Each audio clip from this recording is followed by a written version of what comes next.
Merci de regarder Balafon Télévision. Bienvenue dans le Grand Plateau. Au menu ce soir, le 30 novembre prochain, le collège électoral est convoqué pour élire les 900 conseillers régionaux pour la deuxième fois consécutive. Chefs traditionnels et conseillers municipaux se rendront aux urnes pour cet exercice, alors que la campagne bat son plein dans les 10 régions du pays.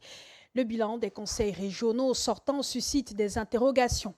En 5 mandats, ces instances à qui avait été assignée la mission d'impulser et de coordonner les actions de développement dans leur localité achèvent pour certaines leur mandat avec des objectifs partiellement atteints, voire pas atteints du tout pour d'autres.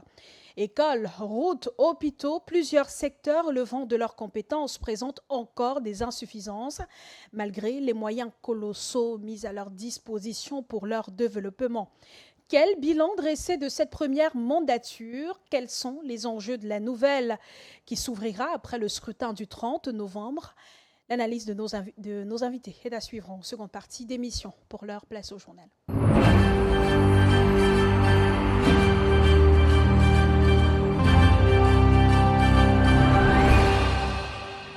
En ouverture, direction Mefomo, dans la région du centre, un village de l'arrondissement de Mbankomo, où la sérénité habituelle a récemment été bousculée par une vidéo devenue virale. On y voit 2 adolescentes en uniforme scolaire s'affronter. Des images qui ont rapidement enflammé les réseaux sociaux, alimentant rumeurs, exagérations et fausses informations, notamment l'annonce infondée d'un décès. Pour démêler le vrai du faux et comprendre l'origine de cette altercation, notre reporter Sébastien Oyébé s'est rendu sur place. Le point dans ce reportage. À bord d'une moto, nous empruntons la piste qui mène au quartier où la bagarre a été filmée. Sur place, le calme tranche avec l'agitation en ligne. Au lycée technique fréquenté par les jeunes filles, la journée est déjà terminée. Bâtiment fermé, terrain de football encore animé. Mais les élèves refusent d'évoquer l'affaire. Au commissariat de Mofomo, où sont gardés à vue la camarade qui filmait et l'une des protagonistes. Le silence est total. Aucun commentaire. L'enquête est en cours, indique un agent. Une source confirme simplement que les 2 mineurs sont entendus.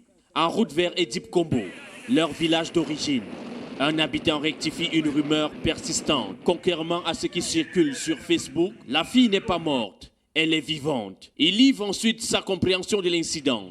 Comme beaucoup ici, des versions partielles, souvent contradictoires. Après l'entente au commissariat, elle dit que la fille appelle le mari de sa grande sœur. Elle écrit, donc elle écrit souvent au téléphone. Et c'est pourquoi, donc là-bas même, elles ont eu à parler de ça. Et ça a été la rancune qu'il faut qu'elle attend l'embuscade, elle attrape ici dans un bosquet, jusqu'à fouetter à mort. Bon, Dieu merci, voilà le policier qui passait, qui rentrait de son... Il rentrait, il sortait de la ville pour aller dans son poste de travail. Il a trouvé ce phénomène. L'autre film, la fille était déjà évanouie. Mais entre-temps, elle ne faisait que taper. À la chefferie, Sa Majesté Bindi Martin, chef de 3e degré, appelle à l'apaisement et rappelle que les 2 adolescentes sont de la même famille. J'ai quand même été informé en tant que père du village que mes 2 enfants se sont battus de leur retour de l'école. Mais le comble, c'est que les enfants ont fait un tort. Vous tapez quelqu'un, les autres filment, ils dispassent les images. C'est ça le comble. Dans la maison de la victime, les proches, discrets, réfutent les rumeurs en ligne. C'est que les réseaux sociaux, bon, ils disent pour eux là-bas. C'est que nous sommes au village, moi je ne peux pas témoigner. Je ne sais pas où mon petit ou ma femme, personne, ce n'est pas un problème. Je ne sais pas. Bien sûr, on ne mange pas le caddie de l'enfant. Mais je ne suis pas sûr. Parce que ces 2 enfants, même celle qui filmait, même celle qui est malade, tous se crèchent ici, ils habitent ici, ils font tout ensemble. Donc tout ce qu'on parlait d'hommes là, je ne pense pas. En tout cas, si c'est d'hommes, moi je ne sais pas. La jeune fille, sortie de l'hôpital, se repose désormais à Yaoundé. Le directeur de la formation médicale où elle a été admise confirme aucun traumatisme grave n'a été détecté. Ce que nous connaissons, c'est que l'enfant est venu en se plaignant des douleurs à la tête et puis des douleurs au ventre. Alors à la palpation du ventre, rien particulièrement ne se ressentait. Mais comme elle se plaignait également de la tête, et donc le médecin a prescrit un scanner. Lequel scanner a été effectué, mais ne révélait rien de particulier.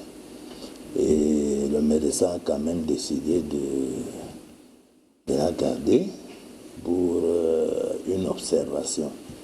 Et hier matin, elle est sortie, elle a été autorisée à sortir parce qu'on ne retrouvait pas une raison qui devrait nous amener à la continuer de la garder.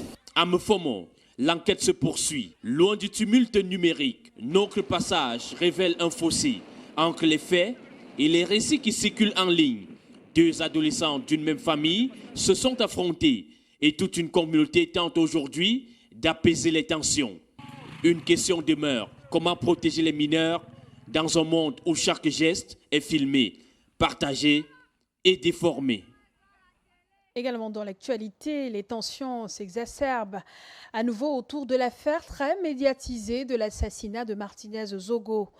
Alors que des accusations de violation de procédure résonnent dans les couloirs du pouvoir judiciaire à Yaoundé, les avocats représentant à la fois la famille du journaliste et l'État ont dénoncé ce qu'ils qualifient de gestion secrète et irrégulière d'une audience d'appel cruciale. De quoi raviver les inquiétudes quant à la transparence et au respect des droits de la défense dans l'un des procès les plus suivis du Cameroun.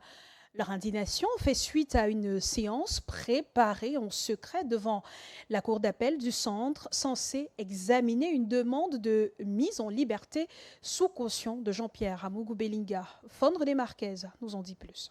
Lawyers representing the family of late Martinez Zogo as well as those representing the state have cried foul, accusing the Central Regional Court of Appeal of violating legal procedures.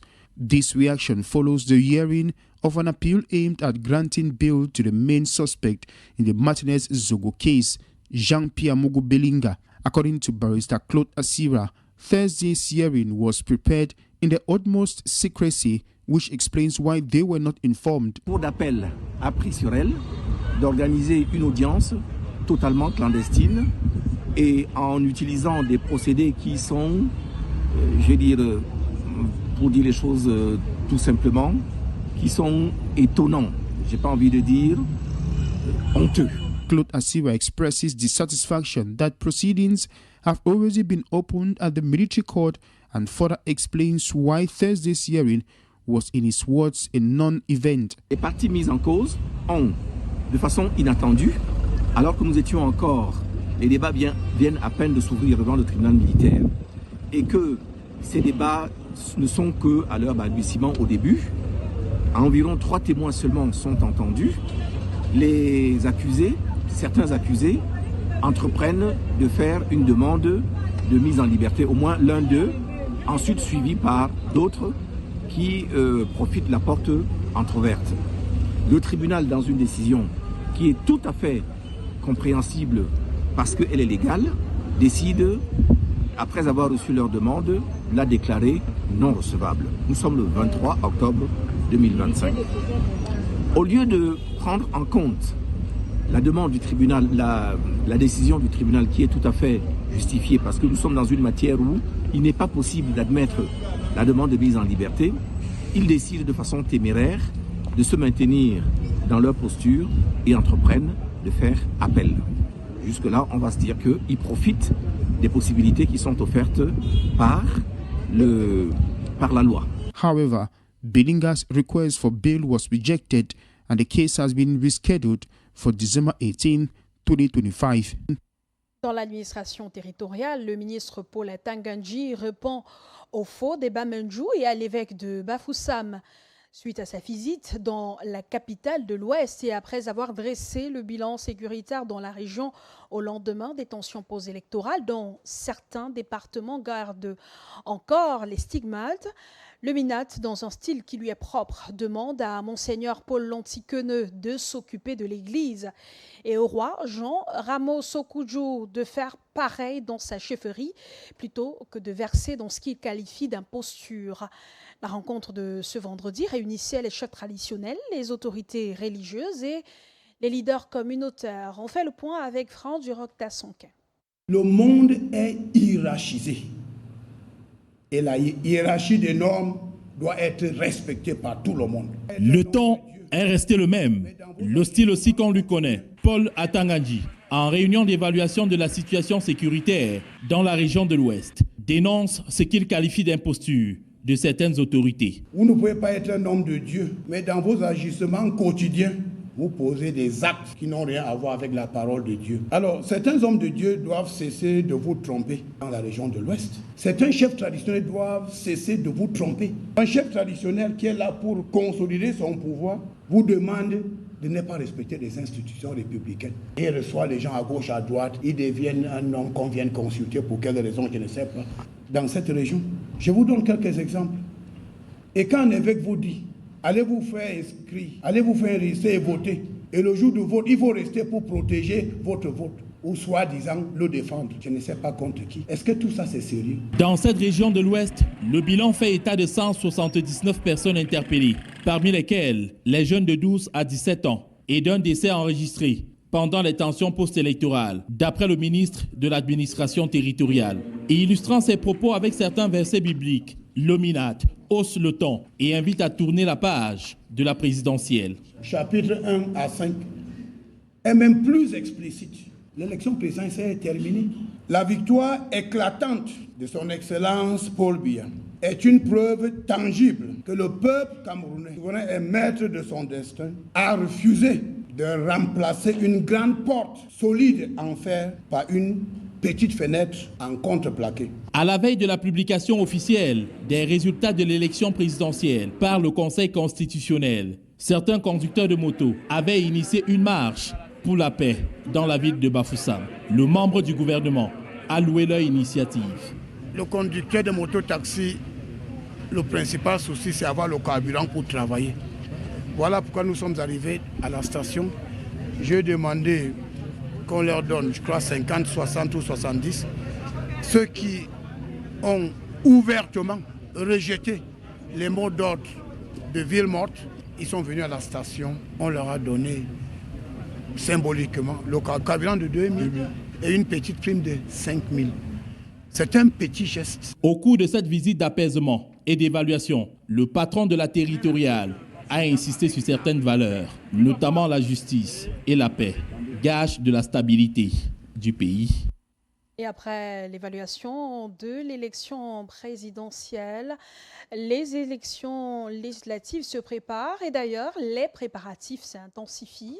La délégation régionale d'Elections Cameroun pour le littoral multiplie les consultations avec les principaux acteurs. L'objectif est de renforcer la transparence et la coordination et le professionnalisme à chaque étape du processus électoral. À Douala, les acteurs électoraux, les autorités traditionnelles et les agents de terrain se sont réunis à l'occasion d'une session de renforcement des capacités. Cette formation visait à garantir le bon déroulement du scrutin prévu le 30 novembre prochain. Le point avec Giresse Azangué et Fondrené Marquez. In the build-up to the November 30 regional elections, the Littoral Regional Delegation of Elections Cameroon (LECAM) has been engaging with various actors in the electoral process on how to better manage and organize the election.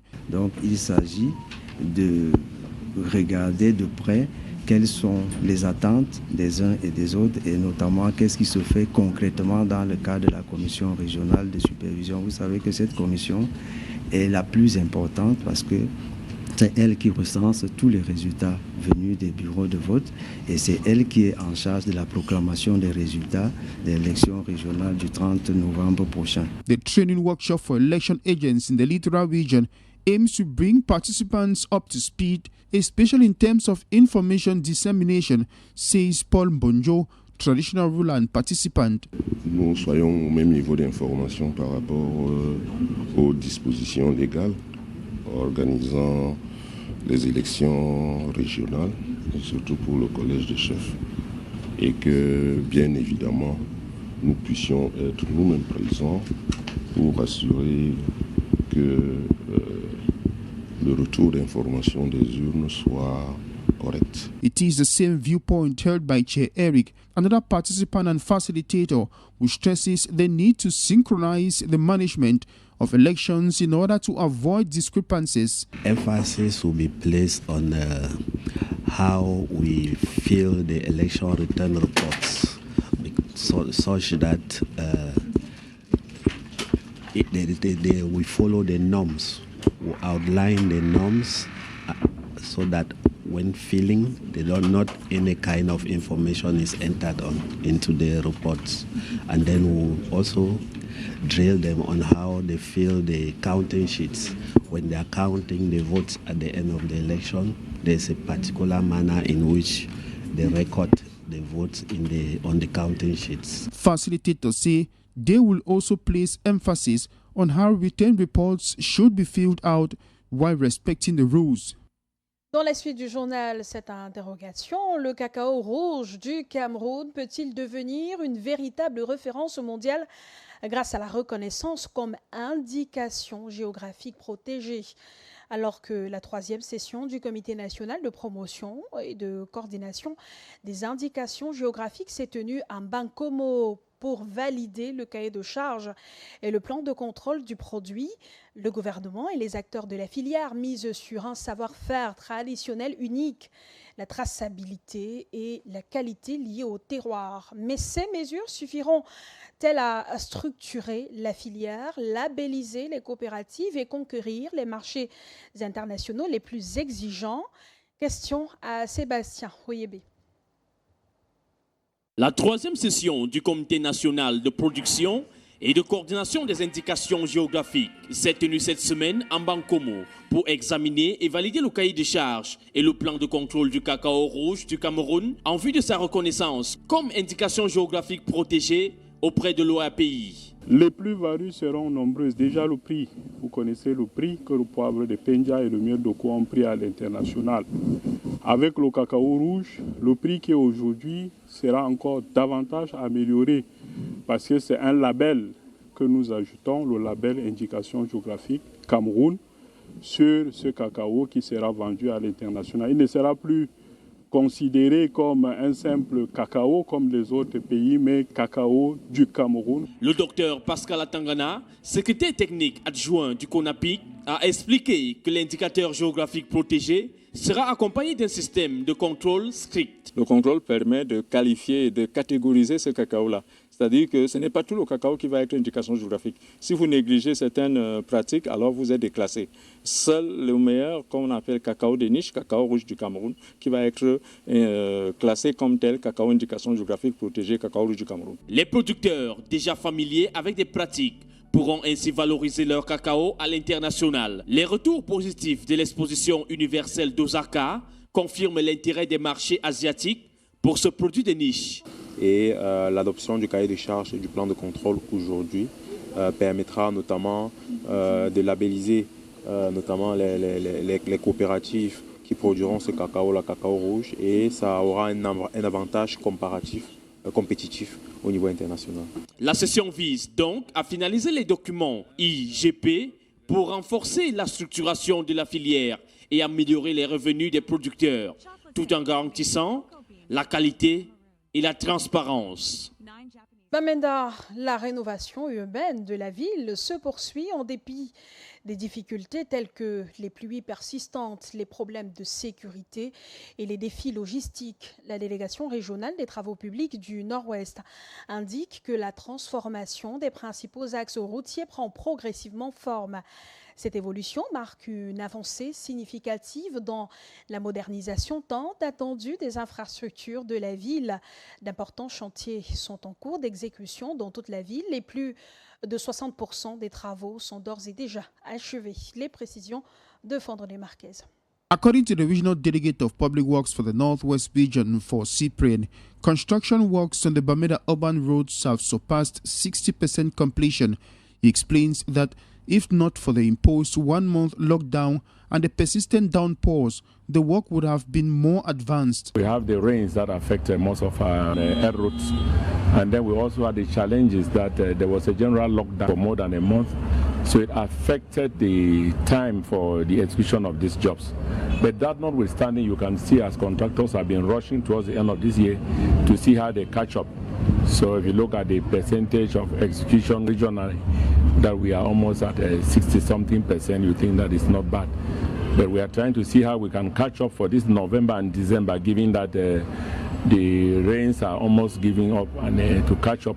But it has not been easy this year, but I think that the contractors have been doing their best, and we are also doing our best to accompany them. Work is currently ongoing in Bamenda on key road infrastructures, notably the Ntabesi Road and the GBHS Junction Damukong Road. For the roadworks, we have this project for Matazim, Welcome to Bamenda, and this urban crossing.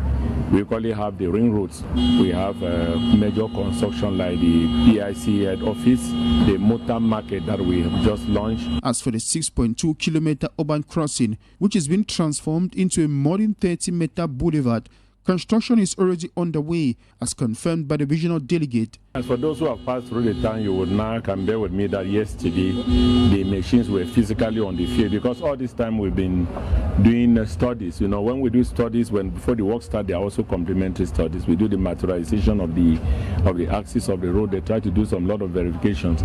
So, but I think that physically, if you were on the field yesterday, you will see that Bonds has actually started doing some work between Finance Junction and the Veterinary Junction. Despite the constraints encountered during the execution of these projects, the regional delegate of Public Works during an evaluation meeting assured that contractors are working tirelessly to meet the deadline. En santé, le cancer de la prostate frappe chaque année près de 2000 hommes au Cameroun et le nombre de vies qu'il emporte ne cesse de croître. Un ennemi silencieux qui gagne du terrain et s'impose aujourd'hui comme une menace majeure pour la santé masculine. En ce novembre bleu 2025, il devient urgent de briser le silence, d'alerter et d'encourager le dépistage précoce, car une simple consultation dès 50 ans ou au plus en cas de facteur de risque peut changer le destin d'un homme, peut-être même lui sauver la vie. Juliana Atada et Jérès Azangué. Le cancer de la prostate n'a pas de cause unique. Il résulte d'un ensemble de facteurs parmi lesquels l'âge, les antécédents familiaux et une alimentation trop riche en graisse.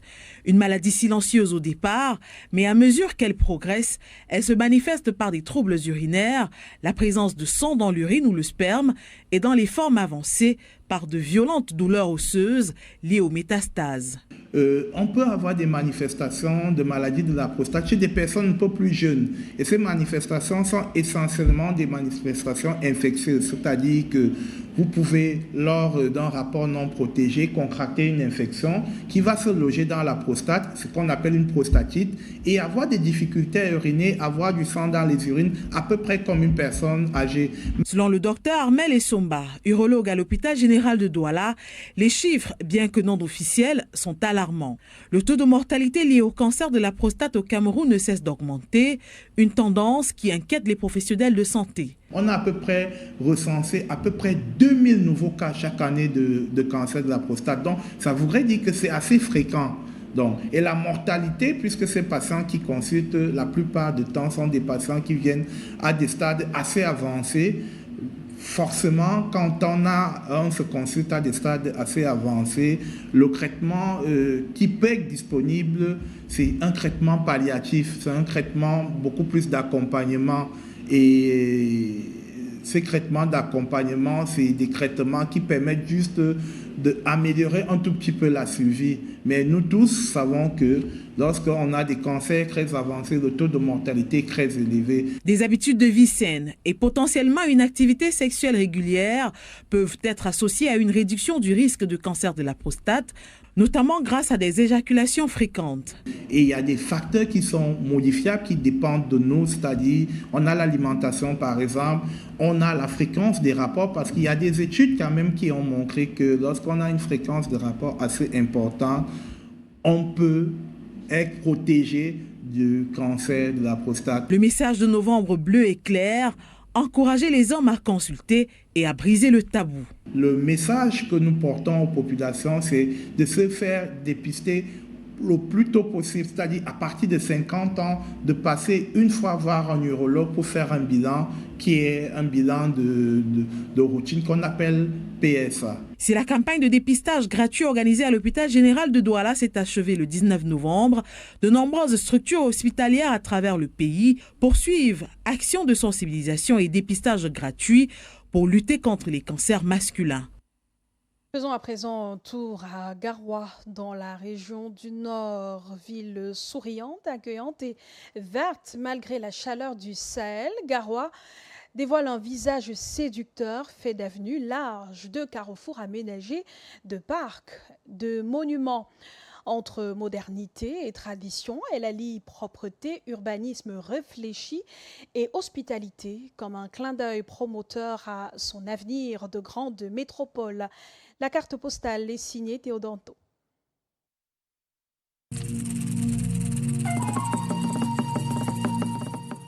À l'image d'une jeune fille souriante, la ville de Garoua accueille avec ses chaudes températures dans un écosystème vert parsemé d'arbres qui offre ombrage et détente aux populations. Garoua a aménagé beaucoup d'espaces et aussi avec des sites touristiques. Comme actuellement, nous sommes dans le jardin public du plateau et aussi c'est connu pour les belles routes tracées et bien aménagées.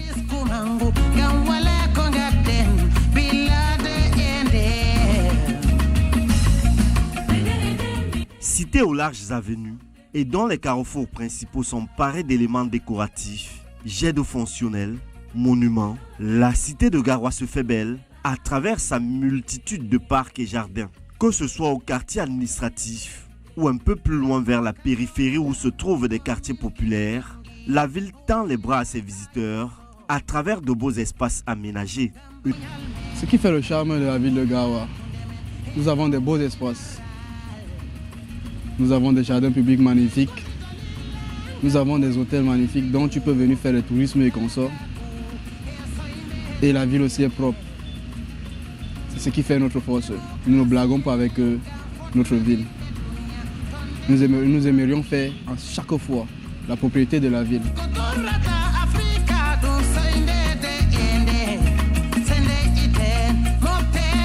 En termes de propriété, est largement mieux classée ou de manière palpable, plus propre que certaines villes du Cameroun et même de renom.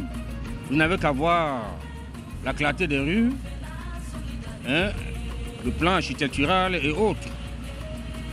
Avec quelle aisance les citoyens se déplacent, je suggérerais et je proposerais que vraiment c'est l'une des villes les plus propres du Cameroun.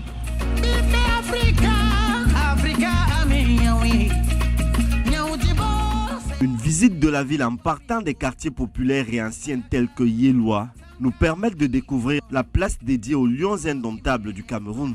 Un lieu créé pour immortaliser les prouesses de notre équipe nationale de football, mais aussi garder en souvenir la dernière Coupe d'Afrique des Nations de football organisée au Cameroun et dont la ville de Garoua a abrité la compétition.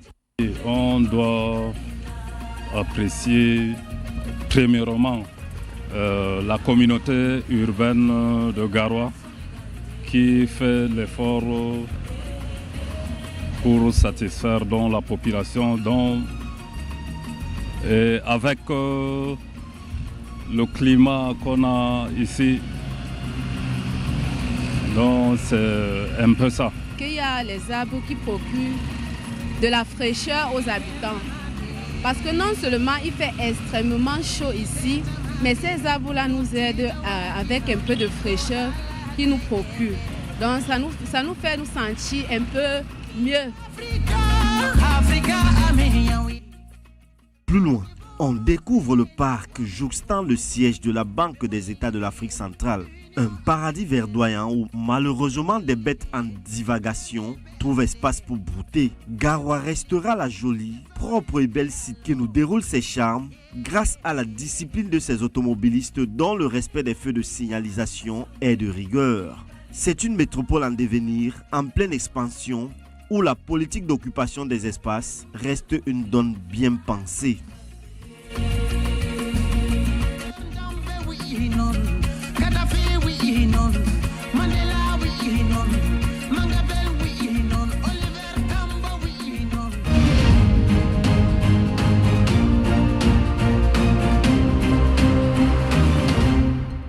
Bienvenue dans la deuxième partie du Grand Plateau. Quelle est la plus-value des conseils régionaux dans l'amélioration des conditions de vie et du bien-être des populations? Au moment où le mandat de tous ces élus locaux va être renouvelé ou pas, le 30 novembre prochain, certains présidents de régions ont fait leur bilan peu élogieux en avouant toutes les difficultés liées au transfert de ressources et la maîtrise du rôle véritable de l'institution à leur charge. Voici un reportage de Jean-Paul Chouniat qui plante le décor de notre débat de ce soir. À son élection à la présidence du conseil régional en 2020 à la salle des fêtes d'Aqua, Polycarpe Banlok, tout enthousiaste, avait annoncé la transformation des 4 départements du littoral en un vaste chantier où chaque membre de son équipe mouillerait le maillot pour le bien-être des populations du Vouri, de la Sanaga maritime, le Nkam et le Mungo. Je mets mon expérience au service de l'équipe que j'anime pour que chaque conseiller régional soit capable dans sa contrée de dire: quand j'étais conseiller régional, je vous ai apporté ceci et cela. 5 ans après, le président Polycarpe Banlok fait le procès d'un bilan expérimental, d'une gestion complexifiée entre les logiciels Simba pour le budget de fonctionnement et Promise de la comptabilité de l'État pour les investissements. La partie des investissements, nous avons beaucoup de soucis que nous ne maîtrisons même pas nous-mêmes. Notre responsabilité, c'est limitée à la contractualisation. Et le reste des suivis, il a fallu beaucoup d'interventions, même du représentant de l'État, pour que nous soyons parfaitement au courant de ce qui s'est passé.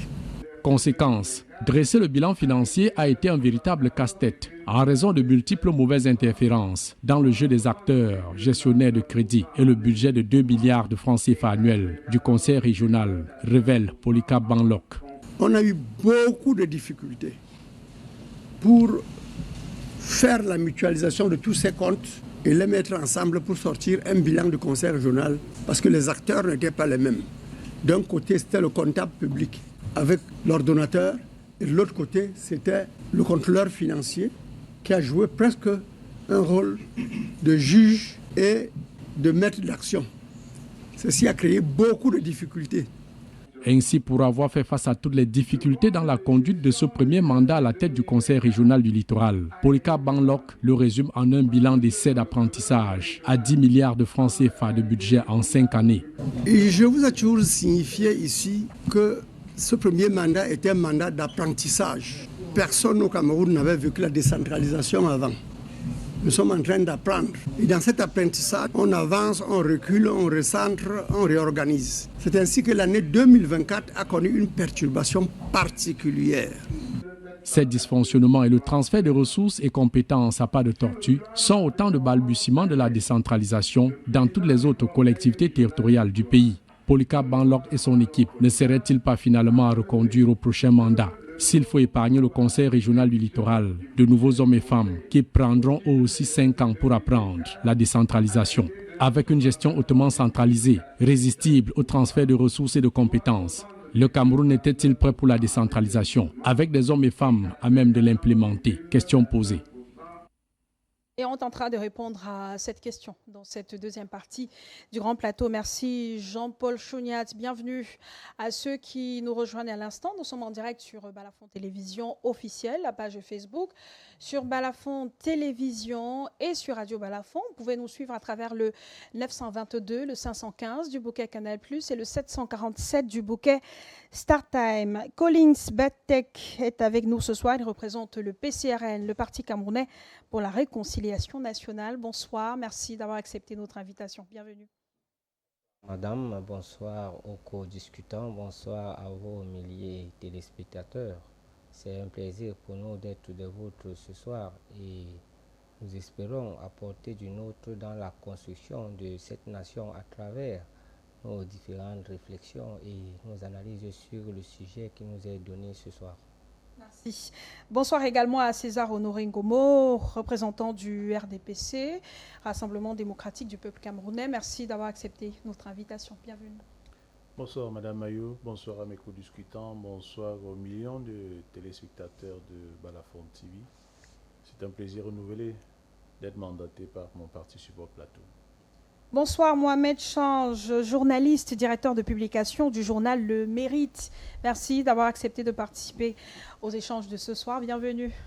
Merci Claude, bonsoir. Bonsoir également aux co-discutants. Bonsoir aux millions de téléspectateurs, aux internautes qui nous suivent ce soir. C'est un plaisir de revenir depuis la période électorale. J'ai une pensée pour le groupe Balafon Média.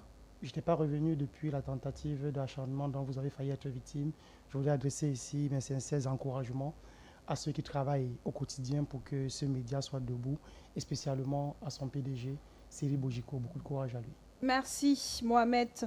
On parle ce soir de décentralisation. On va surtout faire le bilan du mandat des conseillers régionaux et évoquer les enjeux du scrutin qui est annoncé, du prochain mandat. D'ailleurs, il faut rappeler que le scrutin est prévu le 30 novembre prochain. Mohamed, vous êtes à la tête d'un journal, vous dirigez, vous êtes le responsable, le directeur de publication du journal Le Mérite, je le disais tout à l'heure, spécialisé sur les questions de gouvernance locale et de développement. Et d'ailleurs, le journal y a consacré sa une de mercredi à cette actualité autour des conseils régionaux. Mais avant de revenir sur la une du journal, bien qu'on l'ait déjà à la télévision, sur Balafon TV, Collins Batek, vous suivez certainement, comme nous autres, de près l'actualité au niveau des conseils régionaux. La campagne électorale, elle est en cours. Elle est lancée depuis le 15 novembre dernier. Contrairement à l'élection présidentielle, est-ce que vous y voyez un certain engouement, même si les enjeux ne sont pas les mêmes? Oui, madame, il faut déjà dire que cette élection n'est pas une élection populaire, ce n'est pas une élection de masse. Et j'ose croire que ceux qui sont candidats à cette élection, d'ailleurs, les différents votants ou encore le corps électoral est connu. Et j'ose croire que les différents candidats ou encore les chapelles qui sont en liste sont en train de se mobiliser dans ce sens. Il est vrai que dans cette mobilisation, nous attendons pendant cette campagne le retour de nos élus, ces conseillers municipaux que nous avons envoyés dans ces communes qui certainement seront votants pour les conseils régionaux, qui nous rapportent le bilan effectif qui leur sera présenté par les candidats si jamais ils étaient d'abord au conseil régional. Nous attendons également de savoir qu'effectivement, qu'est-ce que cela pense faire au retour des affaires, ou encore si de nouvelles dynamiques sont mises en place pour les conseils régionaux de 2025, si des nouveaux conseillers sont votés, qu'est-ce qu'ils veulent apporter de nouveau. Nous avons suivi tout à l'heure le président du conseil régional du littoral qui a essayé de dire quelques mots des difficultés qui ont entouré, entre autres, leur mandature. Mais il faut quand même signaler qu'il faut revenir sur le contexte de la décentralisation. Pourquoi nous sommes arrivés jusqu'à ce point-là? Plus nous sommes entrés dans cette décentralisation avec la tête. Nous sommes entrés dans cette décentralisation avec la tête. Nous n'avons pas été assez préparés pour prendre les choses entre nos mains. D'ailleurs, le législateur l'a pensé en demandant aux différents élus, en demandant aux différents organes de former les élus. Plusieurs conseillers régionaux ne savent même pas ce qu'ils sont allés faire là-bas. Pourtant, ils ont été élus, ils sont en fonction. Ils ont été élus et ils sont en train de faire 5 ans. Plusieurs conseillers régionaux difficilement pourront vous dire quel était leur rôle dans ce conseil-là. Et là, c'est le véritable problème. Parce que quand si la loi vous demande aux organes d'organiser les formations et l'information, d'ailleurs, nous sommes dans une région comme le littoral. plusieurs conseillers régionaux de ces régions ne savent même pas ce que le conseil régional a fait pendant les 5 ans en termes d'actions impactantes. Même dans la masse, on va compter moins de 10 Camerounais dans le littoral profond qui sauront quels sont les attributs ou encore s'il existe même le conseil régional, s'il existe. Donc c'est un problème d'abord de formation de ces conseillers régionaux qui sont des représentants des départements. Vous imaginez qu'un département comme celui de la Sanaga-Maritime qui a ses conseillers régionaux, combien de ces conseillers régionaux a-t-on vu à l'œuvre? Les anciens qui sont représentés par des chefs qui font partie membres de ce collège électoral, ceux-là, à quel niveau ils ont impacté le quotidien de leur population? Le président du conseil a si bien dit que c'était expérimental, mais moi je crois aussi qu'ils ont eu quand même 10 milliards. D'autres conseils régionaux ont plutôt se sont lancés à la construction des sièges. Pourtant, à quel niveau le siège va impacter le quotidien des Camerounais? Ils ont pourtant assez de compétences. D'ailleurs, nous allons y revenir tout à l'heure, mais il faut le dire que nous attendons toujours voir à quel niveau cette campagne, quel est le ton qui sera donné à cette campagne jusqu'à l'élection. Mais pour évaluer le bilan, vous estimez que c'était un bilan expérimental? C'est trop facile. On peut le dire un mandat expérimental, oui, en quelque sorte. C'est un mandat qui n'a aidé personne. Un mot, César Ngomo, sur le mandat des conseils régionaux, le mandat qui s'achève. Oui, je pense que le président du conseil régional du littoral l'a suffisamment dit. Il a placé ce mandat sous l'apprentissage. Et en tant qu'électeur des conseils régionaux, je témoigne avec emphase que ça a été une grosse difficulté sur le plan de l'implantation d'abord, de la connaissance des différentes missions. Il y a eu des chevauchements, comme il a expliqué, mais je pense que nous sommes passés à ce stade-là. Je pense que c'est pour cela que quand vous aurez regardé la majorité des conseils régionaux, les 10 régions, je pense qu'il y a eu un renouvellement presque à plus de 90%, parce que la phase expérimentale, elle est passée. Maintenant, il était question de pouvoir redonner chance des différentes expériences, difficultés qu'on a pu braver et implanter même déjà les différentes structures qui devraient abriter, héberger ces différents conseils régionaux. En termes de compétences, je pense qu'aujourd'hui, nous dénotons à peu près 73 compétences. Nous avons aujourd'hui à peine 6 qui sont transférées. Vous allez prendre le transport, l'éducation, la santé. Et quand on parle d'éducation, c'est l'enseignement secondaire. Et vous prenez par exemple les forêts, le ministère des Forêts, et je pense qu'il y a encore la ville. Donc, quand vous regardez sur 73 compétences attendues, on n'a que 6, vous pouvez tout comprendre. Je peux aussi mettre ça dans le sens de l'apprentissage. On ne pouvait pas tout envoyer, tout de go. Peut-être question pour risquer de les embrouiller ou alors qu'on se mette à tout embrasser. Je pense qu'il a fallu que cette étape d'apprentissage importante puisse passer. Pour avoir discuté avec certains présidents des conseils régionaux et certains membres très proches, je pense qu'aujourd'hui, ils sont prêts, ils sont aptes à pouvoir relever les défis et les attentes des populations qui, selon notre constitution, selon la loi, qu'on puisse voir de manière effective. Parce que autant les populations tirent sur nous en tant qu'élus locaux, en tant que conseil municipal, et ce dont nous sommes appelés à aller faire le 30 octobre, nous sommes aussi appelés à rendre compte. Et je peux vous dire que ce n'est pas un exercice facile. Tous les conseils régionaux c'est les mêmes questions qui fusent. Je pense que mardi passé, si je ne me trompe pas, ou mercredi, nous avons fait une première réunion par rapport au lancement de cette campagne. Et les questions sont revenues, celles que vous me posez sur ce plateau, le bilan, il était question. Bon, je pense que les explications nous ont assez rassurés. Il est tout simplement question que petit à petit, l'oiseau fait son nid.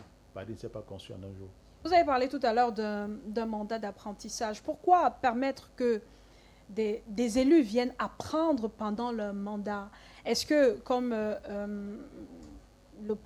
se posait la question tout à l'heure Jean-Paul Chouniat, est-ce que ça n'a pas été préparé d'avance? Mais Madame Mayo, nous sortons d'un État dont tout le monde reconnaît une hyper-centralisation du pouvoir. Il y a quelques années, même pour avoir une rame de papier, on avait besoin de l'autorisation de Yaoundé. Pour pouvoir creuser un puits d'eau, on avait besoin de l'autorisation de Yaoundé. Pour pouvoir refaire la peinture d'un établissement, rafraîchir les murs d'un établissement, on avait besoin de l'autorisation de Yaoundé. Pour pouvoir faire boucher un nid de poule, on avait besoin de l'autorisation de Yaoundé. En tant qu'élu local, c'est des réalités que nous vivons. Je peux me féliciter et je ne peux qu'encourager qu'on puisse avoir une certaine accélération. Au lieu d'avoir une accélération à 6 à l'heure, sur 73 compétences, je souhaite que pour cette prochaine mandature, si on peut avoir une accélération même à 50 à l'heure. C'est important de le dire. Nous ne venons pas ici, je suis mandaté par le RPC, mais je ne viens pas pour dire ce qui n'est pas. Je viens pour dire certaines réalités que nous avons sur le plan local. Lorsque vous m'avez invité pour cette émission, j'ai pris la peine. D'ailleurs, bien avant, j'ai eu la chance de rencontrer certains présidents régionaux pour ne pas faire des campagnes. Et je connais la réalité que certains vivent. Donc, je ne peux pas me cacher ici sur ce plateau pour dire qu'il y a des difficultés. Sur 73 compétences, il n'y a que 6. Sur un certain nombre de points. Mais est-ce que vous avez constaté que, par moment, dans nos axes, vous avez un nid de poule qui commence devant vous, mais vous interpellez X, Y, tout le monde se sent impuissant. Et c'est des nids de poules qui deviennent des nids d'éléphants et qui deviennent des cratères. Et c'est un spectacle que chaque citoyen qui vit dans une localité quelconque vit. Il faut qu'on passe à une décentralisation effective, à une accélération. Donc, la centralisation du pouvoir est en train d'être décentralisée. Vivement qu'il y ait une accélération pour que, désormais, et ça, on aura toute la volonté, mais si le budget, sur les 7 000 milliards des budgets, je pense qu'on est à 7 700 milliards qui sont en train d'être proposés pour être validés. Si on peut aller dans la proportionnelle de ces 15%, pourquoi pas 30, 40% qu'on envoie à ces régions et aux collectivités décentralisées, je pense qu'on aurait quand même quelque chose, il aurait quand même été important qu'ils aient ces aptitudes. L'apprentissage, quand on parle d'apprentissage, c'est vrai que nous sommes dans un recyclage à 95% des anciens recrutés. Ça, c'est un réel problème. Mais cet apprentissage demande à pouvoir être accompagné, encadré. Pour ces jeunes qui sont appelés à prendre la relève, nous n'avons pas demandé à le faire. C'est le président, lors de son discours du 10 février 2010, qui nous invite. J'invite résolument la jeunesse à prendre le destin de la nation en main avec l'encadrement des aînés. Donc, il est souhaitable. Nous n'allons pas revenir là-dessus. Mais lorsque vous regardez la configuration, je ne sais pas si on a 3% de jeunes qui ont intégré ces conseils régionaux, mais vivement que moi, conseiller municipal, je l'espère par la grâce de Dieu que nous pourrons aller un peu plus loin, mais que les prochaines mandatures, qu'on voit de plus en plus des jeunes qui ont des aptitudes pour pouvoir intégrer ces institutions. Parfois, on pense qu'on viendra nous chercher. Non, lorsqu'une élection est lancée, que chacun qui se sente capable puisse se préparer. Qui commence déjà à s'intéresser à la politique. Exact. On est toujours sur le bilan des conseils régionaux 5 ans après. Il y a cette une du journal Le Mérite, gouvernance locale et développement. Les régions, 5 ans après, coup de bluff parfait. Pourquoi parler de coup de bluff, Mohamed Change? Eh bien, coup de bluff parce que les régions sont l'émanation de la loi du 18 janvier 1996. Article 6, alinéa 2, le Cameroun est un État unitaire, décentralisé. On a fait 1 an, on a fait 5 ans, on a fait 10 ans, on a fait 2 décennies et un peu plus. On en est arrivé pratiquement à 24 ans avant de mettre sur pied les régions. Et nous avons été les premiers à applaudir notre groupe de presse Le Mérite qui s'intéresse aux questions de gouvernance locale et de développement. Par nous sommes un peu dit, et peut-être naïvement aussi, que si les municipalités ne parviennent pas à faire certaines choses, peut-être qu'il y a certaines complétudes qui viendraient des régions, mais que non. Nous nous sommes trompés, nous sommes cassés la gueule un peu comme tout le monde. D'abord, premier signal fort dans la région du littoral, lorsque la région est arrivée, il n'y avait même pas un bâtiment pour recevoir le conseil régional. On a dû délocaliser à l'époque le grand frère sous-préfet Edouard Ier poliment pour le recaser quelque part au niveau des services du gouverneur. La région doit hériter d'un bâtiment lui-même, pas du tout terrible, à peu près délabré, qu'il fallait d'abord consacrer les premiers moyens pour essayer de le mettre à nu. Puisqu'on gouverne avec les symboles, ça ne faisait pas sérieux. Vous avez posé une question tout à l'heure au grand frère, vous lui demandiez, mais est-ce que ça ne sent pas l'impréparation? Ça sent même un tout petit peu au-delà de l'impréparation, de l'improvisation. Quand vous faites 24 ans pour mettre sur pied une structure, le minimum, c'est comme si vous épousez une femme au quartier et vous lui dites restez là-bas en Europe, c'est quand je suis prêt que je vous fais venir au Cameroun. Vous lui dites ok, vous pouvez venir au Cameroun, il n'y a même pas de maison pour la recevoir, c'est le minimum. Donc c'est ça qu'on n'a même pas été capable de nous donner au niveau des régions. Là, c'était un premier signal fort. Deuxième signal fort, 700 millions de budget pour la région du littoral. Mais madame, c'était la blague. Nous, on a fait l'effort d'expliquer à tout le monde d'écouter. Cette affaire n'est pas sérieuse. Si la région du littoral, 4 départements à 700 millions, c'est un signal. C'est pour manger les cacahuètes. Ils nous ont expliqué à l'époque, très poliment. Je me suis bien amusé quand j'ai écouté le président Barlock retourner un peu, changer un peu de discours. Il avait l'air plus optimiste, beaucoup plus optimiste que ça à l'époque. Nous, quand on l'interpellait, on lui disait 700 millions pour la région, c'est la blague. C'est même pas encore suffisant pour votre déploiement sur le terrain pour aller toucher du doigt la réalité des 4 départements. Il nous a dit non, on va utiliser notre expérience et puis on vous ramènera des bons résultats. Est-ce que ça a été le cas? Avec le concours, ça n'a justement pas été le cas. Il y a quelques mois, nous étions ici, madame, avec vous. On vous faisait remarquer qu'aujourd'hui, la région du littoral est à 5 milliards de budget. Ce sont des chiffres qui ont été ajustés en cours de mandat, je le dis, sous le contrôle d'un conseiller régional, d'un grand conseiller ici avec nous. Ces 40 projets définis par le conseil régional lui-même, il n'a même pas pu réaliser 5 projets, des 40 projets lui-même identifiés. Mais est-ce que le problème, c'est le conseil régional du littoral? Évidemment, non. Nous nous sommes amusés. Pourquoi coup de bluff? Oui, coup de bluff, parce qu'il y a trois principaux axes sur lesquels on attend le conseil régional aujourd'hui. Premier axe, c'est le volet départemental, les questions de route au niveau des différents départements. Chiffre du ministère des Travaux publics en 2016, sur 7 861 km de route départementale, le Cameroun n'en avait que 340 qui étaient bitumés.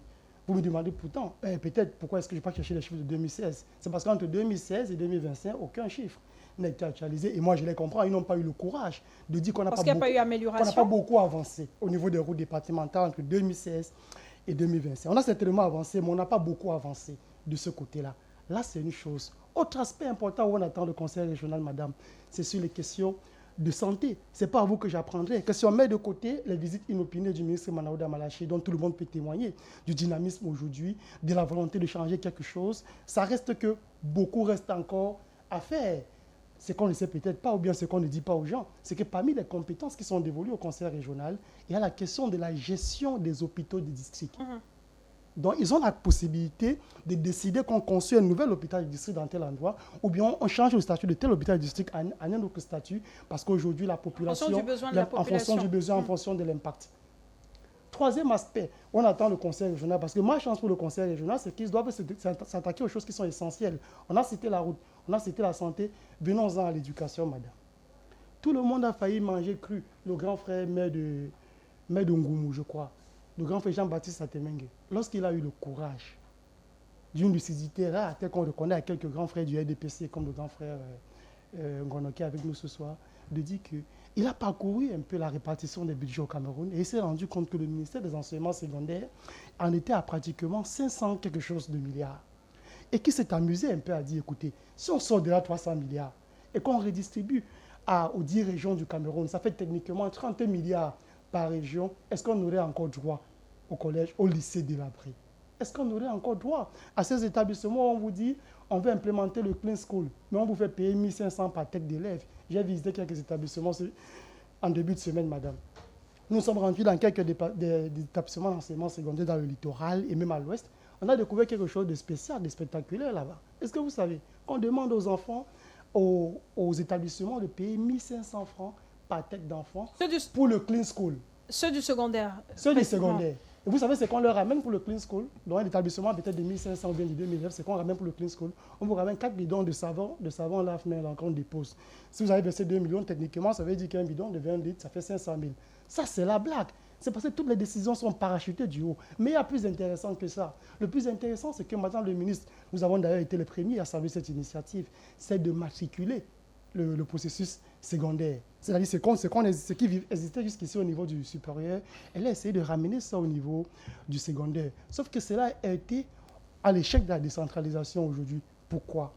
Sur les 10 établissements que nous avons choisis arbitrairement de parcourir, nous avons pratiquement 9 ou un peu plus, ou tout. Si ce n'est tous ces établissements qui aujourd'hui, vous avez des établissements de 2000 élèves ou de 3000 élèves où à peine 400 ou 500 personnes sont inscrites. Vous savez pourquoi? Parce qu'il faut attendre l'obtention du matricule pour payer l'inscription. Je voudrais, peut-être vous permettez, qu'on aille au cas par cas sur le bilan, pour ne pas faire un bilan global, permettre aux uns et aux autres, à ceux qui nous suivent, de comprendre effectivement ce qui se passe. On est sur la question d'infrastructure, on est sur l'éducation, on est sur la santé, des domaines qui sont du ressort des régions. Collins, tout à l'heure, Mohamed parlait du volet école, de l'aspect éducatif, parce qu'il est également du ressort des conseils régionaux d'améliorer les infrastructures, notamment au niveau du secondaire, c'est ça. Est-ce que quand on regarde ces établissements du littoral profond, pas seulement de la ville de Douala, on a l'impression qu'il y a eu un travail qui a été fait, il y a eu des améliorations qui ont été faites dans ce sens en 5 ans de mandature? Oui, mais Mohamed l'a si bien dit. Lui, en tant qu'investigateur dans le domaine, il a bien dit. Rien n'est fait. Mais moi, après, certains peuvent se dire qu'ils déforment la réalité, puisque les faits ne vont pas dans leur sens. Non, je peux vous rassurer que si vous faites le tour des établissements scolaires, sans oublier le fait que les associations des parents d'élèves sont à pied d'œuvre pour recevoir de l'argent et investir dans ces différents établissements scolaires, je puisse vous dire que le conseil régional en lui-même n'a rien fait dans ce sens. Mais il faut encore aller plus loin, parce que parmi les compétences allouées au conseil régional par rapport à l'éducation, c'est aussi la gestion du personnel éducatif, dont des enseignants et autres. La question, c'est que combien d'enseignants aujourd'hui, est-ce que la région du littoral, par exemple, peut graisser un listing des enseignants de l'enseignement secondaire dans le littoral? Est-ce que sur le plan opérationnel, le conseil régional, après avoir fait 5 ans dans le littoral, est-ce qu'un seul enseignant a été soit managé ou encore affecté ou encore recadré pour ceux qui ne font pas normalement leur job par le conseil régional qui a parmi ses compétences la gestion de ces enseignants. Entre autres, nous avons vécu ici les problèmes liés au mouvement OTS. À quel niveau le conseil régional a pris sur lui dans sa région, je prends celle du littoral où nous nous trouvons, de prendre sur lui la capacité, ou de prendre sur lui de rassembler les enseignants ou encore ces leaders en tant que conseil régional et de leur apporter des solutions ou encore des éléments de réponse à leurs revendications.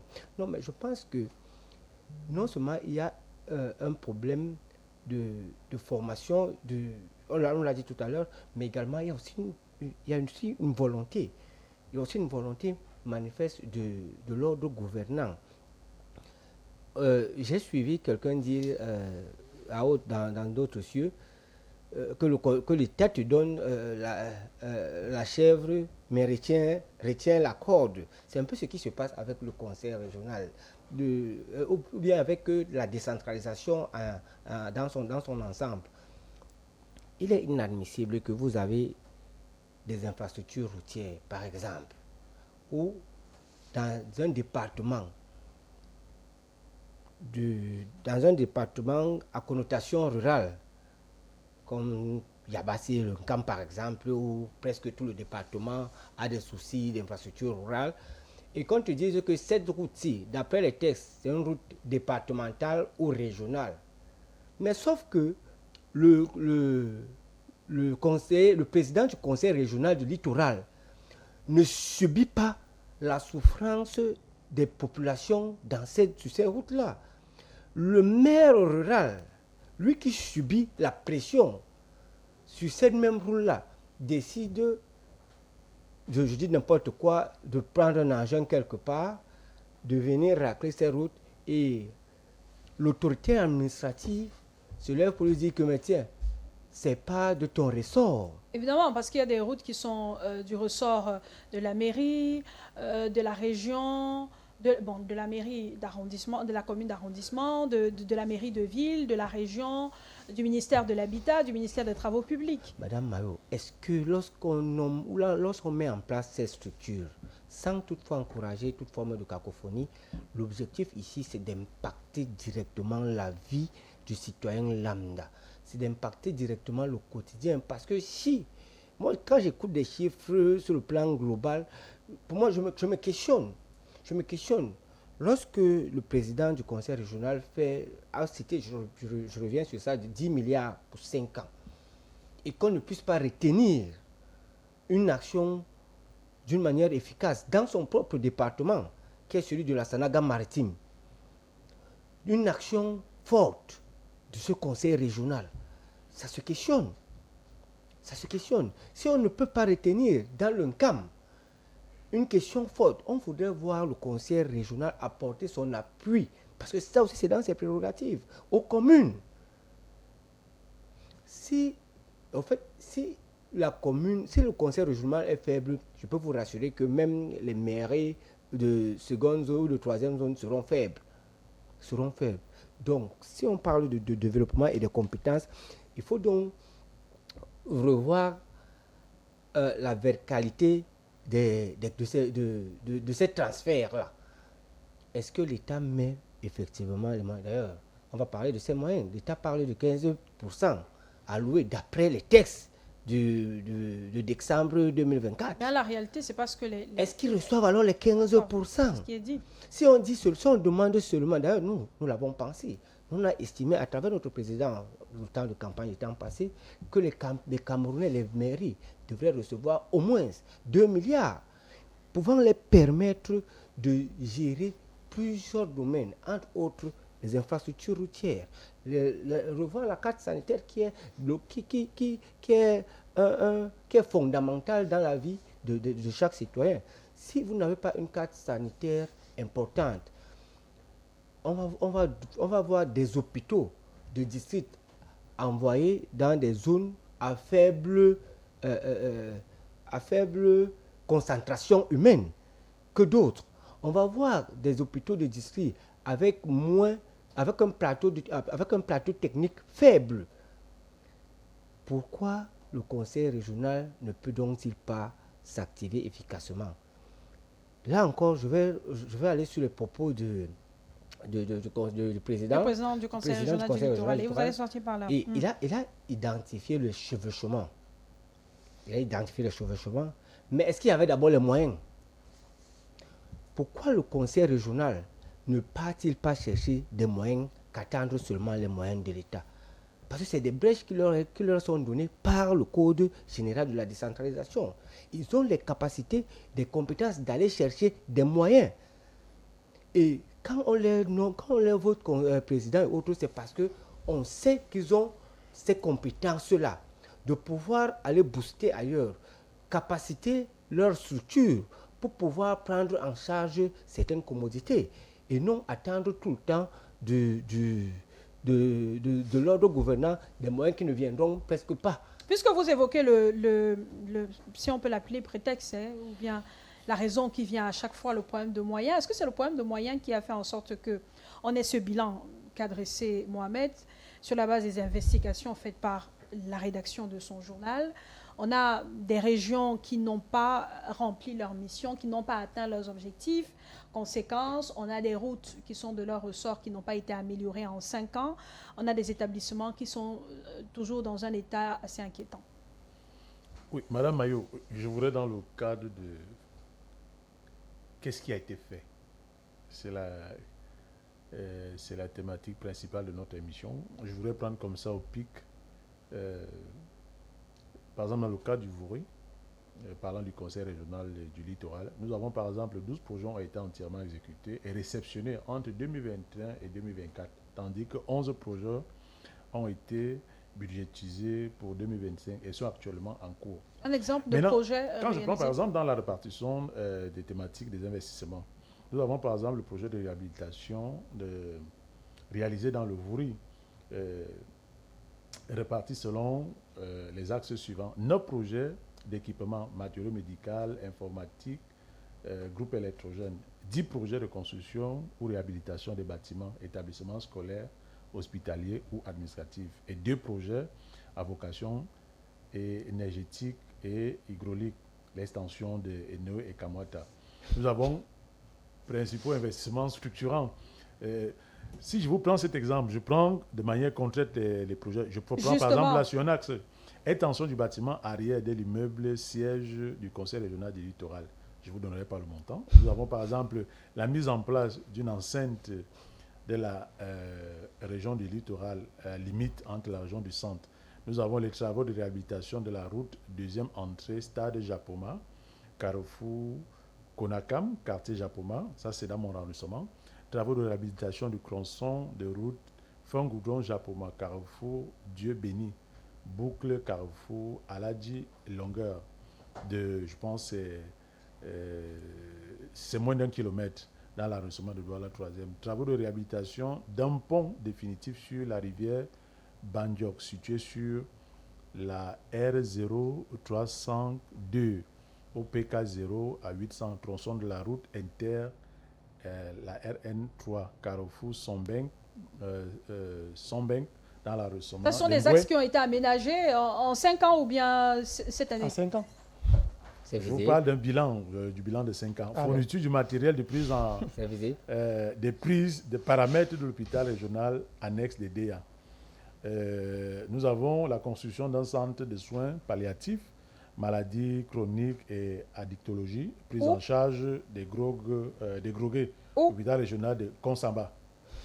Il y a par exemple la construction d'un centre d'accueil des patients à l'hôpital régional de DEA. Il y a la construction d'un forage avec distributeur à Pendiki, dans l'arrondissement de Nyandon. Là, on est sur la santé, mais sur l'éducation. L'éducation, l'aménagement et la réhabilitation des bâtiments des lycées et collèges dans le département du Nkam. Nous avons la construction des adductions d'eau dans le département du Vouri. Nous avons ces répartis là en l'eau. Je cite ceci pour comprendre un peu le minima. Je parie que si le conseil régional avait eu 10 fois de moyens, on aurait vu de manière plausible.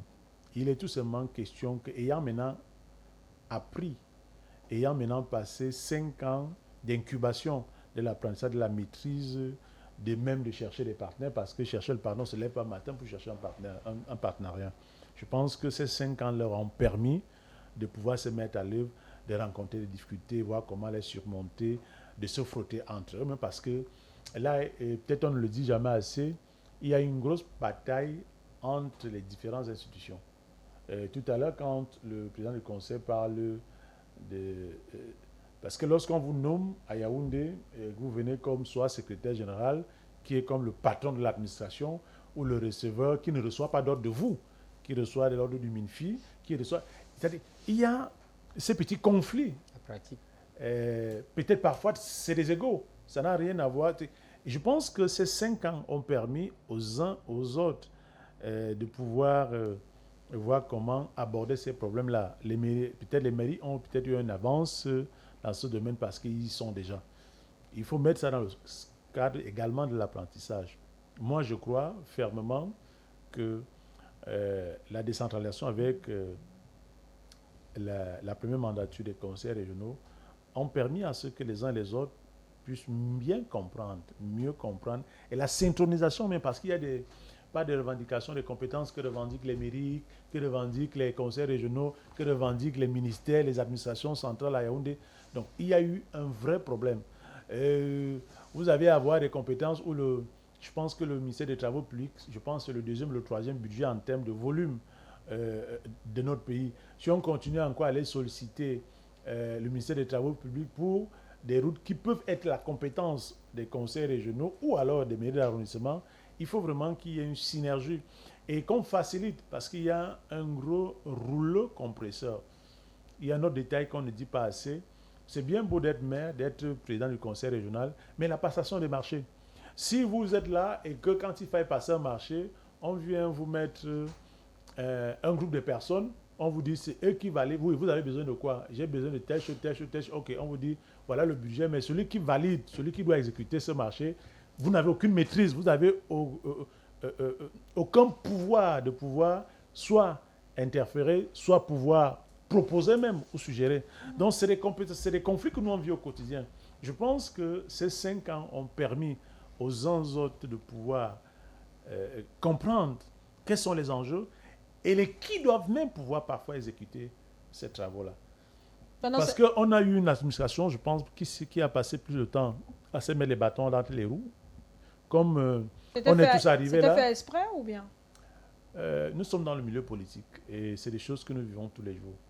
Je pense que cette expérience permet aux uns aux autres.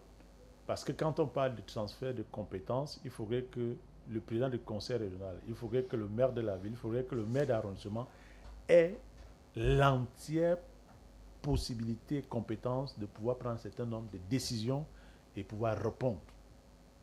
Si tu dois avoir un secrétaire général, un receveur et autres, je ne connais pas combien de mairies sont financièrement crédibles, qui peuvent vous donner une commande et vous allez dans une banque, on vous finance, on vous accompagne pour la réalisation. Je n'en connais pas de toutes les façons. Toutes les banques vous diront, quand ça vient d'une mairie, ils préfèrent. Donc, il y a ces grosses difficultés. Ça veut dire qu'il y a un manque de confiance. Pourtant, on a des structures qui peuvent vous donner un marché et les banques vous courent après. On vous dit non, cette structure, elle est crédible.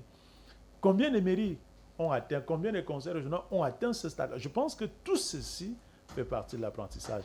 Et qu'on ait une équipe et non des individus qui viennent pour démontrer que ce n'est pas toi qui devais être à cette place, c'est plutôt l'autre. Après l'évaluation, le bilan, bien que César ait énuméré quelques actions entreprises par le Conseil régional du littoral, notamment sur la santé, l'éducation et l'amélioration des infrastructures. Qu'est-ce qui pourrait ou devrait être corrigé, Mohamed, notamment en ce qui concerne une véritable mise en place de la décentralisation, que tout cela sorte définitivement des textes pour que tant au niveau des mairies que des régions, qu'on arrive à travailler, à œuvrer pour le bien de la population? Qu'est-ce qui doit être corrigé? La première chose qui doit être corrigée, ce sont les moyens qui sont mis à disposition des différents conseils régionaux. Dans le coup de bluff, comme vous avez proposé tout à l'heure, nous avons fait un petit calcul simple. Nous avons parcouru les 10 régions, nous avons touché du doigt le budget qui est mis à disposition de tous les conseillers, de tous les différents conseils régionaux. On a sommé seulement pour 2025, on est à peine dans les 80 milliards, madame. 80 milliards pour tout le Cameroun, pour les 10 conseils régionaux du Cameroun pour 2025. Nous, on s'est amusé en disant qu'on peut multiplier ça par 5. Supposons que c'était 80 milliards chaque année pour les 10 conseils régionaux. Vous voyez ce que ça donne. Ça reste dérisoire par rapport aux attentes qui sont énormes et qui sont en face de nous. Une région comme l'Extrême Nord, qui est la toute première région, a à peine 12,4 milliards. La deuxième, en termes de population, qui est la région du centre, 7,5 milliards. Le littoral, qui est troisième en termes de population, a à peine 5 milliards. Ça, c'est la blague. Si on reste dans le littoral, on a du mal à comprendre comment la mairie de la ville de Douala a 72 milliards de budget, pendant que le conseil régional, qui est quelque chose, qui a une compétence départementale, d'avoir une population qui est au moins multipliée par 1,5. Au moins multipliée par 1,5, n'en a que 5 milliards. Soit on est dans un bluff, comme nous avons cité, soit c'est une fourberie, soit c'est l'esbrouf, soit il y a un manque de sincérité, soit alors ce sont des petits coups politiques que le grand frère a décrit tout à l'heure, où on donne la chèvre à des amis politiques et puis on retient la corde pour qu'après, s'il y a échec, on dise que ce sont eux qui ont échoué. Quand on attend 73 compétences à transférer et 5 ans après, on en est à 6, on est obligé de parler d'un bluff, madame. Quand on est dans un environnement où vous vous baladez, vous partez de Konsamba pour Mangamba, vous devez faire à moins de 30 minutes, mais vous y passez facilement 3 à 4 heures de temps de Konsamba pour Mangamba, qui est frontalier avec l'Unkam voisin. C'est une route à compétence départementale. Malgré l'important bassin agricole qu'il y a là-bas, vous n'avez pas possibilité de circuler ceux qui ont produit doivent garder là-bas, ça va pourrir dans les champs. Si vous partez de Batori, Batori là c'est la région de l'Est Cameroun, pour Yokadouma, c'est pratiquement 185 km. Vous connaissez les Saviem? C'est un type de véhicule qui a été conçu dans les années 1960-65, adapté aux mauvaises routes françaises, mais qui trouve encore corps plus de 60 ans après les indépendances au Cameroun. Et c'est à Yokadouma que j'ai retrouvé ça, madame.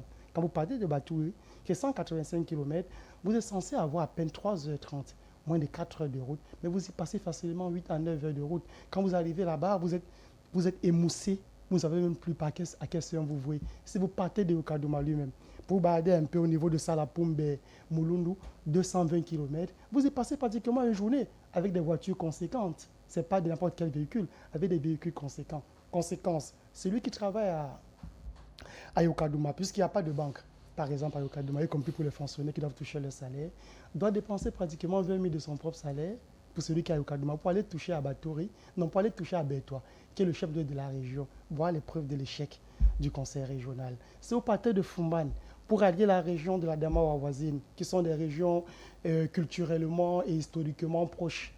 C'est pratiquement 220 km. Vous avez la malchance de parcourir le tronçon Fumban-Bagno en saison pluvieuse. C'est parti pour 14 ou 15 heures de route.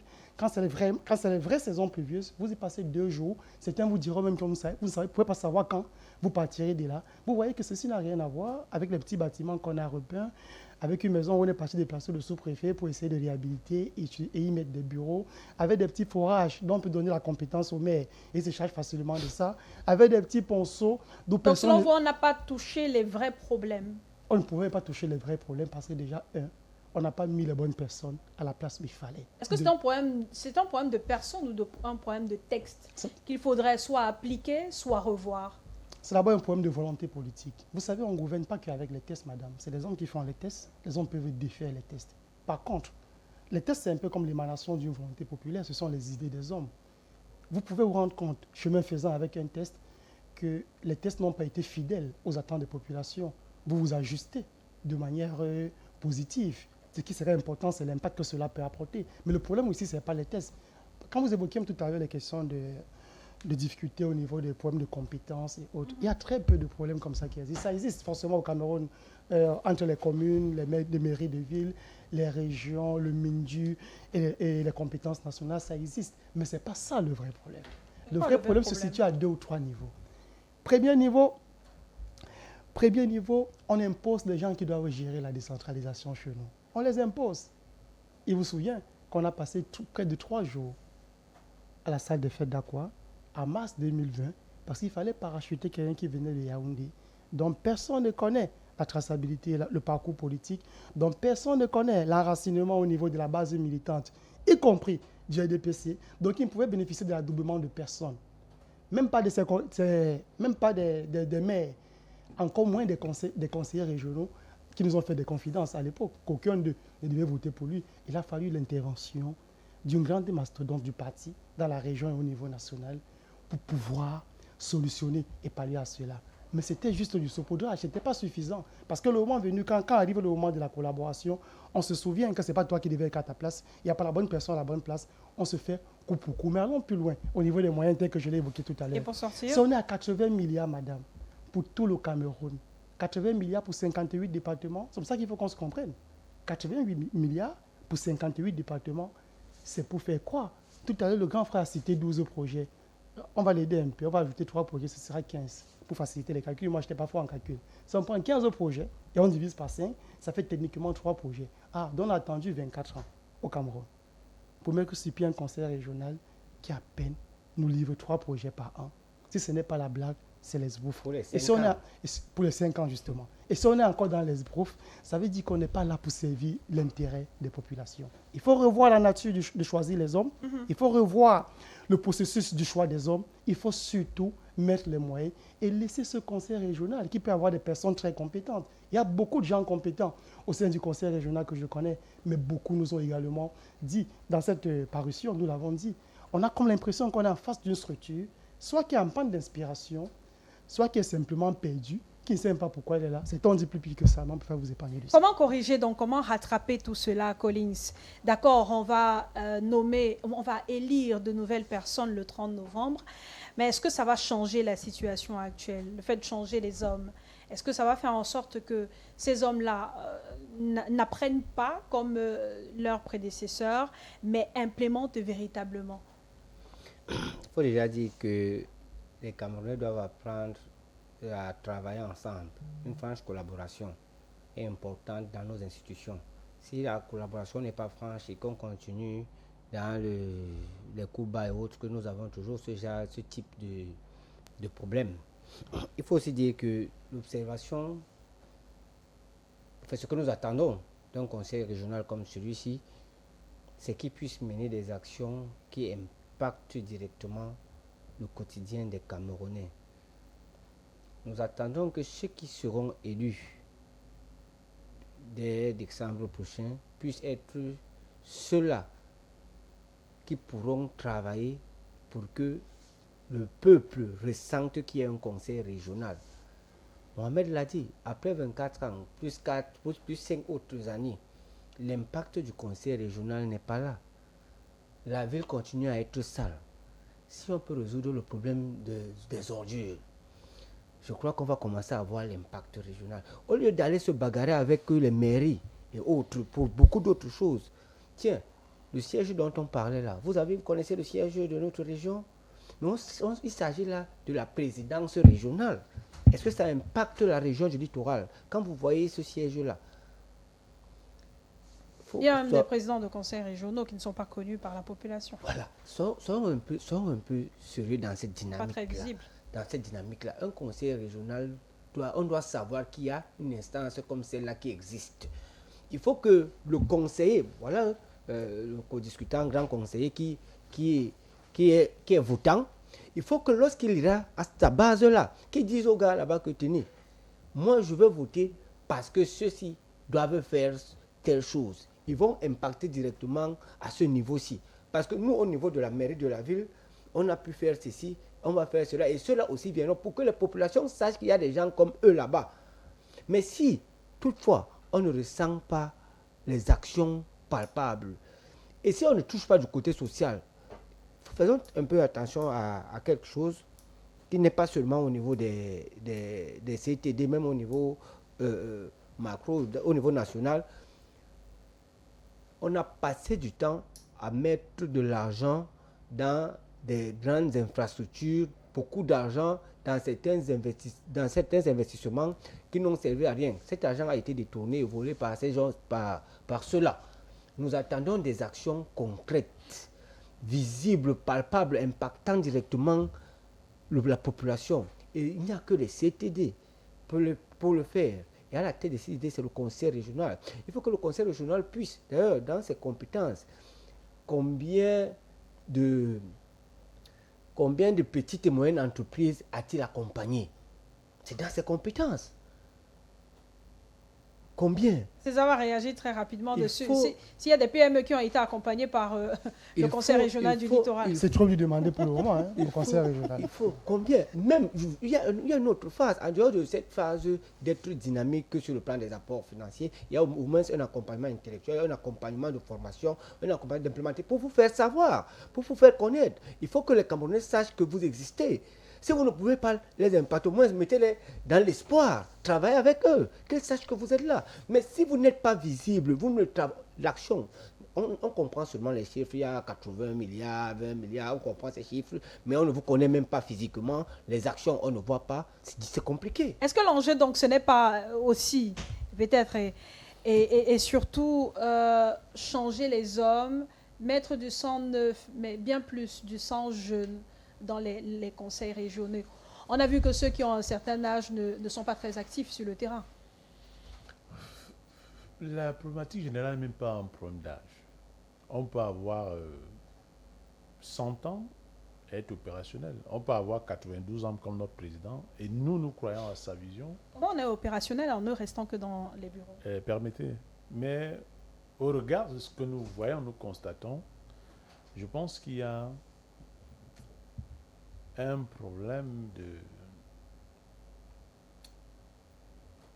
d'égoïsme personnel. Égoïsme personnel, pourquoi? Je prends un ministère X qui est déjà la nouvelle mandature. Je pense que nous avons au moins, chacun d'entre eux, au moins 6 ans. Et qui a eu l'habitude de recevoir chaque année un budget X, 10 milliards pour pouvoir gérer autre. Et lorsque vous allez regarder les différentes prestations et des marchés qui sont passés dans ces différentes structures, vous constatez que pour la plupart, c'est des copains, c'est des fils, c'est des épouses, des uns et des autres, c'est des prête-noms. Et du jour au lendemain, on vous dit qu'il y a décentralisation. Il faut décentraliser. Alors, il faut diminuer de votre gâteau national qui vous a été attribué pour envoyer là où vous n'avez pas de maîtrise. Madame Mayo, est-ce que vous savez que ce soit le conseil régional, que ce soit la mairie de la ville, que ce soit les conseils municipaux, les mairies d'arrondissement, pour pouvoir aller décaisser à la trésorerie ou alors chez le pays ou quoi que ce soit, vous devez payer un pourcentage. Est-ce que vous le savez? Que le maire de la ville, il a tel mandat, il a besoin de X montant, il doit être prélevé. Si, au vu et au su de tout le monde, ça se passe comme cela, imaginez. Ça veut dire que même lui, au niveau du MINFI, lorsqu'on affecte son budget, il a besoin de huiler la machine pour pouvoir... Non. Qu'est-ce qu'il faudra donc corriger pour résumer? Je voudrais une solution magique. Je cherche une solution magique, mais je n'y arrive pas. Je vous dis ce que je sais, ce qui se vit. Donc, vous voyez donc un président du conseil régional qui doit aller... Il a un budget de 2 milliards, disons par exemple, 2 milliards, et qui veut les mettre à disposition pour pouvoir exécuter ces projets qu'il a, et qui reçoit finalement 1 milliard 800 millions, 1 milliard 900 millions. Il viendra vous dire qu'il n'a pas reçu les 2 milliards. Il ne peut pas. Il ne peut pas. Il doit trouver un entre-gens pour justifier et passer dessus. Ça veut dire que s'il a pu laisser ça, vous pouvez imaginer la suite. Ainsi de suite, ainsi de suite, ainsi de suite. Je vous parle des réalités qui sont vécues dans notre environnement. Maintenant, lorsque vous êtes donc, tu vas boviner avec toute la volonté. À défaut, tu vas te retrouver donc, ok, on m'a attribué 2 milliards, mais pour des raisons X, Y, je n'ai pas pu, parce que tu n'as pas voulu jouer le jeu. Donc ça, c'est des réalités que nous vivons. Donc c'est le système, on va sortir, c'est le système de manière générale qu'il faudrait corriger. Il va falloir corriger toutes ces imperfections, il va falloir corriger tous ces roulets d'étranglement, il va falloir corriger... Je pense, la seule personne qui me fait pitié, la seule chose qui me fait pitié ici, c'est un peu la volonté que le président va impulser, mais peut-être il n'a pas la mesure, les conséquences de ce rouleau qui attend jusqu'au niveau des mairies. Mohamed, donc, il est important qu'il y ait une grosse volonté politique. Très rapidement, en 30 secondes. Un ton qui soit donné par le haut. Il faudra pour le collège électoral faire le choix juste. Le 30 novembre, rappelons que ce sont les chefs traditionnels et les conseillers municipaux qui vont voter. Il n'y a aucun débat là-bas. Il faut préciser que c'est deux fois, c'est deux fois oui. le même collège électoral. Non, je n'ai aucune attente là-bas parce qu'on sait déjà qui va gagner. On connaît le collège électoral. Comment ça? Bien sûr. À quoi c'est donc? Je ne le dirai pas ici pour garder votre télé, exemple du CNC, je ne le dirai pas ici, mais je connais déjà qui va gagner. Nous avons 10 632 conseillers municipaux au Cameroun. Nous en avons un peu près de 9 000 qui appartiennent à une formation politique. Et nous avons à côté de ça le commandement traditionnel qui lui représente le 20% au niveau de l'influence au niveau du conseil régional. Donc ce n'est pas ça le débat, madame. Peu importe ceux qui seront votés, ce seront des Camerounais. Peu importe ceux qui seront votés, on attend de le développement et la gouvernance locale. Voilà où on les attend, puisqu'il n'y a plus du temps. La finalité donc, du conseil régional, si on prend le secteur éducatif, qui est un secteur essentiel, le jour où le conseil régional sera capable d'identifier un besoin, de créer un lycée, d'y affecter des enseignants, de pouvoir payer et assurer la gestion au moins de l'éducation dans une région, il aura atteint ce qu'on attend du conseil régional. Parce que je vois là, c'est tout sauf du sérieux. Merci Mohamed Change, merci également à Collins Batek qu'on a eu sur ce plateau. Merci César Honoré Como, merci chers téléspectateurs, chers auditeurs de nous avoir suivis. Je vous souhaite de passer une excellente fin de soirée, un excellent week-end en compagnie de nos programmes. Rendez-vous lundi 19h30 sur Balafon TV et 20h sur Radio Balafon.